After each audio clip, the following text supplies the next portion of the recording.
Welcome into the Tottenham Depot YouTube page, a preview edition. A little bit of a different voice on this one, of course. As you see, I am Andrew. You can follow me at Stetka. You can follow us at Tottenham Depot. Got Dakota alongside. He is recording this via candlelight with me here on this Wednesday evening. We are recording this November. Listen to me, September 18th, following a victory for Spurs in the Carabao Cup third round. They have moved on to the fourth round. We will touch on that, but do have Dakota along with me at Dakota J Booth. Dak, what's up, my man? Just trying to put good vibes out there into the Spurs universe. Seems like we could all use a little bit of extra positivity these days. Also, for the listener, for the watcher, we did not kick Scott off of this episode. He voluntarily said, "I'm going to hold back. I've Yeah, had a busy day. You guys go ahead."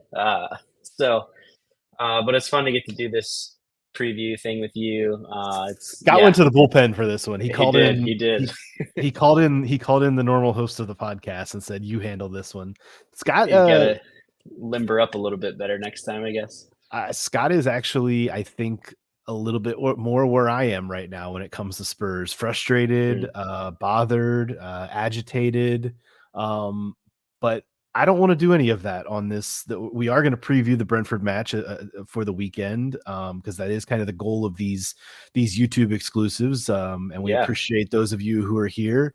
But I do want to let you touch on what we saw earlier today in the League Cup, a Tottenham Hotspur victory, a 2-1 away to Coventry City, because I think you're going to be a little bit more positive about this than some would. In fact, I know you are because we've talked about it. Yeah. I want to let you kind of get it off your chest, and I know you've been out there on the interwebs this week, trying to get some of that positivity going with Spurs and trying to turn around some of the mojo from the weekend that was in another defeat in the North London Derby. So, without any further ado, like, take it away. What do you have to say about what we saw today against Coventry City? For sure. I think kind of the main thing that I have in mind with all of this is you get what you give. So I think let's try to put some positive stuff out there, and positive stuff will come our way. I'm not immune. My eyes work still, so I can watch a performance like at last weekend and today, and recognize that there are some flaws. Mostly putting the ball in the goal.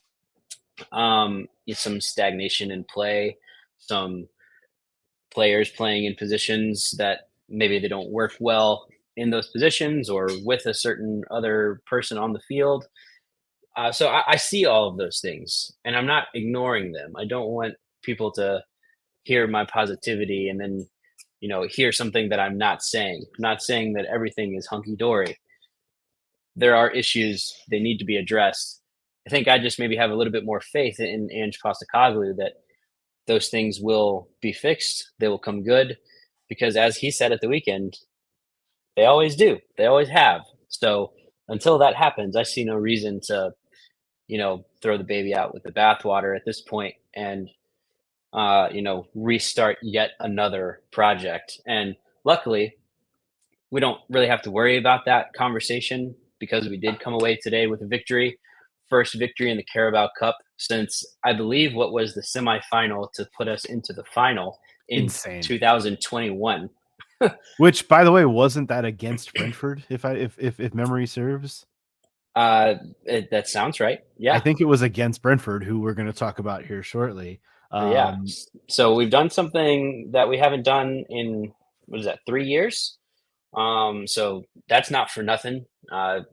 Down, away, late in a competition that I think it's fair to say means a lot more to these lower level clubs than it does to a club like ours. However, we can't be picky when we're talking about opportunities for silverware. If we could get another kind of, I I think you called it a Mickey Mouse run to that last cup final. If we could get another one of those, it'd be great. I think we had a forfeit somewhere in there. I would take that next round. That'd be great. So the performance today wasn't up to snuff. It's not what we need from this club. I thought Lucas Bergvall looked really good in the midfield. I think Pop Matar Sarr and Rodrigo Bentancur playing together is a bit of a kerfuffle, a bit of a mess. And it's also pretty concerning that we had to put who is currently our best player in Dejan Kulusevski on the pitch to play, let's call it the Harry Kane role, and pull out a winner to get us back in the game, or pull out a moment to get us back in the game against a lower level team. That's something that we've been missing. We need someone to do that, and maybe Dan Kulusevski is that guy. He was that guy today, and then what a redemption moment for Brennan Johnson to get the winner. Hopefully, our fans can put a little bit more positivity into his world. He looked uh, almost distraught scoring that goal in the 92nd minute to win us the game. Sonny pushed him towards the away fans. It looked like he didn't really want to go over there and give them a clap, which is concerning. I think that's an absolute issue that needs to be looked at. And, Ange has said that he's not the type of manager, not the type of person to go put your arm around somebody and comfort them. I'm thinking and I'm hoping that this situation with Brandon Johnson is a little bit different, and Ange can kind of be that behind the scenes. And seems like there's a wealth of older experience at the club for as many young guys as we have, for them to go give Brendan those words of encouragement. Also in Sonny and Ben Davis, Fraser Forrester, James Madison, the old heads, as we can call them. So performance aside, we got the job done for the first time in a very long time, and let's build on that moving forward. I'm going to leave a lot of my thoughts for the weekend pod. I want to talk about Brentford because that is the purpose of this. But honestly, coming out of this match, there are some injury concerns for Spurs. We saw Wilson Odegaard obviously leave the match early with what appeared to be some kind of an ankle or something. It does not sound good based on what we heard from Ange Postecoglou in the post-match comments. It sounds like it could be a bit of perhaps a lengthier one. We'll know more in the coming days, but I would not expect him to be around for the weekend. We also saw Timo Werner come off later in the match. That one, it sounded like might have been a little bit more on the fatigue end of things. It looked like he stretched himself a little bit, and Timo Werner has not played a lot of minutes, so perhaps that is all that is, but we'll have to see about that. It is a little bit concerning that both of those guys do play in similar positions, so Yeah. it leaves you a little thin there. I was glad to hear that the Destiny Udogie sub was a planned substitution.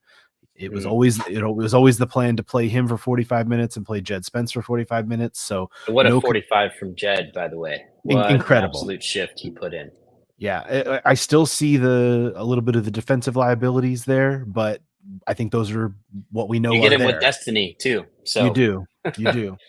And you also get the lack of kind of drive forward at times from Destiny that we aren't getting with Jed Spence. Obviously, yep. with him coming in and scoring a goal was just remarkable. So looking ahead to Brentford, and this is kind of what we're going to be doing now over the next handful of months, is navigating midweek rotation, injuries, who's available, all of these kinds of things going into a weekend.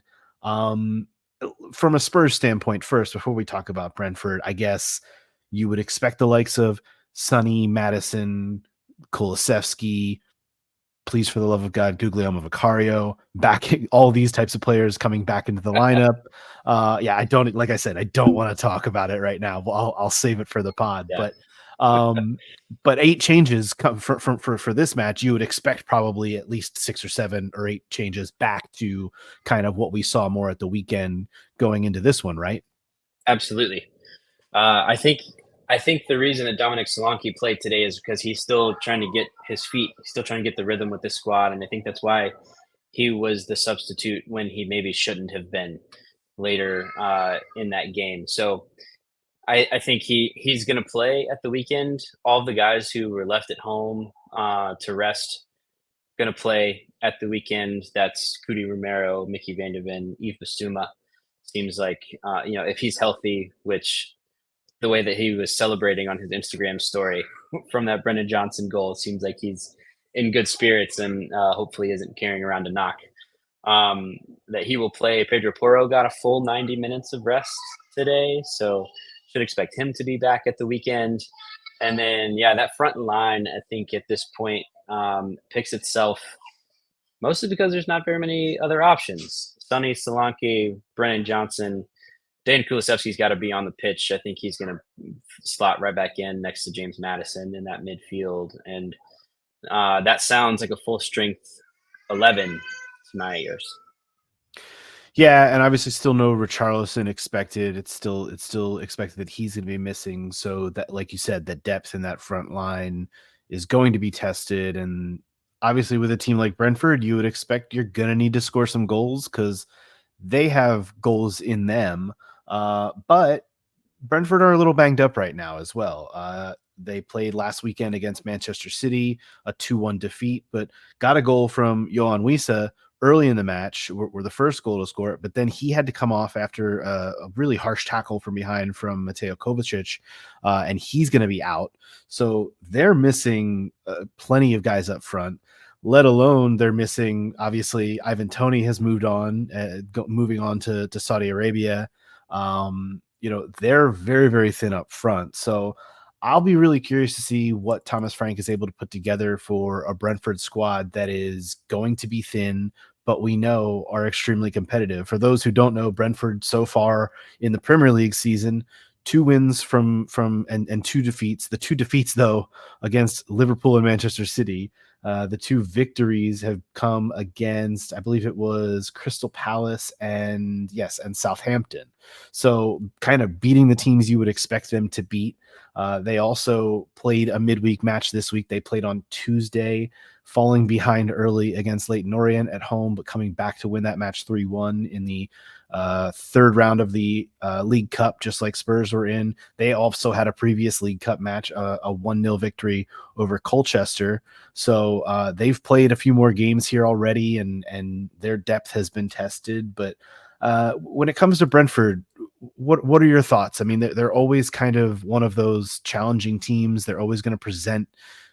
Thomas Frank is a good coach. I mean, they're going to present a challenge no matter what. Now, Spurs have had the better of it in the early going of this kind of renewed London derby, if you will, at home, and that's where this match is, luckily. But away, it's been a little bit of a different story for Spurs. Brentford have given them troubles.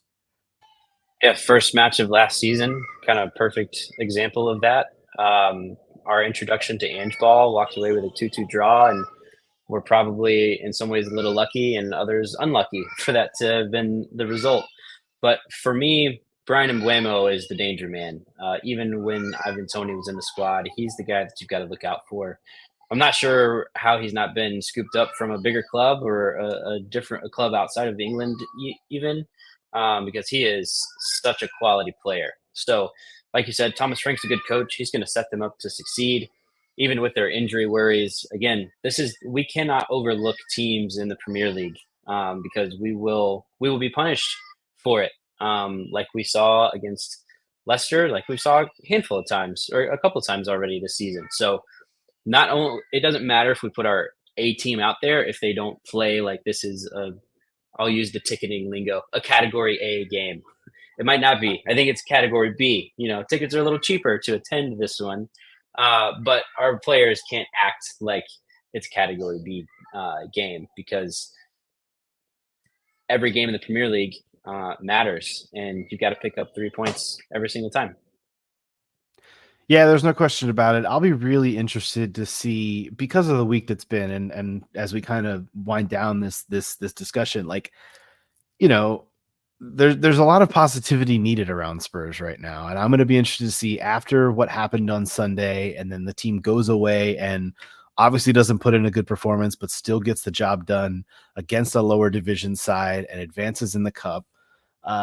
What the reaction is to them coming back later this week and playing again in front of the home fans, and hopefully the fans can get behind them and show that, yeah, we're in this. It's like a rally. I mean, it's obviously been a slow start to the season. It's been the hell, it's been the worst start to a season in 9 years. We talked about it on the pod last week. Like, this has been a slow start, but this is the kind of stretch that this team is now getting into. When you look down the road a little bit, you've got Brentford, then you've got Europa League starting up next week, then you've got Manchester United on the verge after that, and the games are really going to start coming. So it's like, it's a little bit, does it feel precarious to you? It feels a little bit like everything feels like a little bit on a knife's edge, and that's why I'm kind of curious as to how this weekend against what I think is a quality opponent is going to go. For sure. There's for years we have referenced the Mauricio Pochettino furniture analogy, and we talked about how the rebuild is going to be painful, and we've yet to really endure any pain other than just constantly revolving door of managers. So at some point we've got to stick with something and and ride it out. So like you mentioned, this stretch that's coming up, I think, is a really good opportunity to put all of that out there, put that to the test. Brentford at home, quality opponent. Then we have Carabao at home. We don't have to leave England for our first Europa League match. Weekend after that, travel to Old Trafford against what seems like a rejuvenated Manchester United side this season. Yeah, they Um, certainly and made a show in their League Cup match, scoring, I think it was 7 in their first yeah, League Cup game of the season. So that's, I mean, rejuvenated would be the word there. absolutely. And then the Thursday after that, we go to Hungary to play Ferencváros. I think it's how you say their name. So this 4 game stretch is really going to show us a lot about this team. I think it's going to show more about their mentality than anything, and I want to see sustained effort through the whole stretch. And the stretch isn't in there. Brighton is right after that, and it's a gauntlet that keeps coming.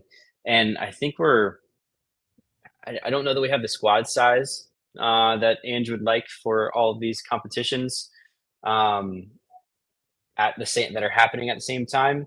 But again, this is year 2. We're in the early stages of this rebuild. So if Ange is happy with the things that are happening, not necessarily the results, I think that is something that we as fans can hold on to and say, okay, we're implementing the style of play. We still have a lot of turnover. We're still integrating new people into the squad. This is not us plugging in a world class, winger or midfielder into a system that's already a well-oiled machine. We're still putting the pieces together of the machine. So once it gets up and running, I think we will see the fruits of that labor, but it is quite laborious for us at the moment. Um, and sometimes you just need some small wins. I think today was a big win. We had to fight hard for it. I think we can continue to build on that. And if the fans can get behind the team at the weekend, like you were mentioning, and kind of push them forward to a good victory, a win against Brentford, I think would go a very long way, not just in the stands, but in the dressing room as well. Here's hoping. It all kicks off on Saturday at the Tottenham Hotspur Stadium. Tottenham hosting Brentford. Just a reminder as well, the WSL season, Women's Super League, is back this weekend. Spurs women are in action on Sunday at home at Brisbane Road against the newly promoted Crystal Palace. We will be recording our podcast following that match, so be sure to look out on Sunday for a new pod from us. Dakota, thanks for hopping on and Absolutely. working through candlelight. And I know bedtime for the kiddos is upon us, so we're gonna let you go and deal with all of that as well. So like I said, be sure to check us out on Sunday. We'll be back on the pod, and the previews here on YouTube, on the YouTube page, will continue to be coming thick and fast as the games do, because they will never stop. Dakota is at Dakota J Booth. You can follow me at Astetka. Follow us at Tottenham Depot. And as always, come on, you Spurs.